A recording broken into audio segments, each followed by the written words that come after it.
ભાજપને લઈ અને સૌથી મોટા અત્યાર સુધીના સમાચાર ગુજરાત ભાજપમાં ફેરફાર થઈ શકે છે। ગુજરાત ભાજપને લઈને અત્યાર સુધીના સૌથી મોટા સમાચાર 5 થી વધુ શહેર અને જિલ્લામાં ભાજપના પ્રમુખ બદલાઈ શકે છે। પ્રદેશમાં સ્થાન મળતા વડોદરા સુરેન્દ્રનગર જિલ્લામાં પ્રમુખ બદલાય તેવી પણ શક્યતા છે। તો રાજકોટ જિલ્લા પ્રમુખ સામે ફરિયાદ થતા રાજકોટ જિલ્લાના પ્રમુખ પણ બદલાય તેવી સૂત્રો તરફથી માહિતી છે। તો મોરબી જિલ્લા પ્રમુખ સામે ફરિયાદ થતા તેમને પણ બદલવામાં આવશે।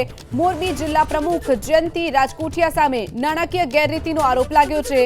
રાજકોટ જિલ્લા પ્રમુખ અલ્પેશ ઢોલરિયા સામે ગોંડલ વિવાદમાં ફરિયાદ થઈ છે।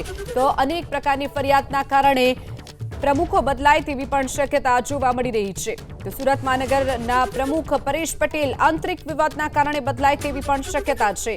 વધુ વિગતો સાથે સંવાદદાતા હિરેન રાજ્યગુરુ આપણી સાથે ફોનલાઈન પર છે। હિરેન, 5 થી 6 શહેર જિલ્લામાં જે ભાજપના પ્રમુખો છે તેઓમાં તે બદલાય તેવી શક્યતા જોવા મળી રહી છે, શું વિગતો?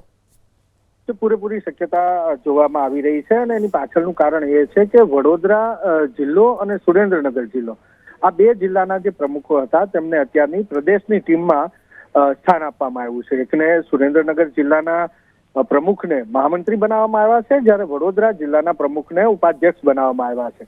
સ્વાભાવિક છે કે આ બે જિલ્લાના પ્રમુખો બદલાશે। આ ઉપરાંત અન્ય જિલ્લાની જો વાત કરીએ તો તેની અંદર સુરત જિલ્લાની વાત, સુરત મહાનગરની વાત છે, મોરબી જિલ્લાની વાત છે અને સાથે જ રાજકોટ જિલ્લાની વાત છે કે તેના પ્રમુખ બદલાય તેવી પણ પૂરેપૂરી શક્યતા જોવા મળી રહી છે। મોરબી જિલ્લાના જે પ્રમુખ છે જયંતી રાજકોટિયા, તેની સામે આર્થિક ગેરરીતિના, નાણાકીય ગેરરીતિના આરોપ લાગ્યા છે અને તેના કારણે પાર્ટીની છબી, ભારતીય જનતા પાર્ટીની છબી બગડી છે, એટલે તેને પ્રમુખ પદેથી હટાવાય તેવી પૂરેપૂરી શક્યતા છે।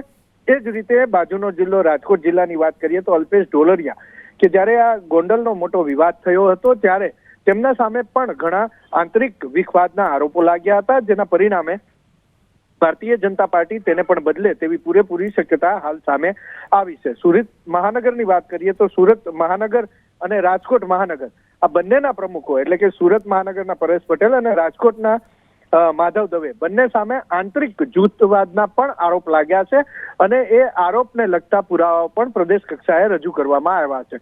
પરિણામે આ બંને પ્રમુખો પણ બદલાય તેવી પૂરેપૂરી શક્યતા છે। જો કે સુરેન્દ્રનગર અને વડોદરાના પ્રમુખ બદલાવા માટે થઈ અને કમિટીની રચના કરવામાં આવી છે સેન્સ લેવા માટેની, જ્યારે અન્ય જે પ્રમુખો બદલવાની વાત છે તો એ તાત્કાલિક બદલાઈ જાય એ પ્રકારેનો દાવો ભારતીય જનતા પાર્ટીના સૂત્રો તરફથી હાલ કરવામાં આવી રહ્યો છે। ચોક્કસ હિરેન, માહિતી બદલ આભાર।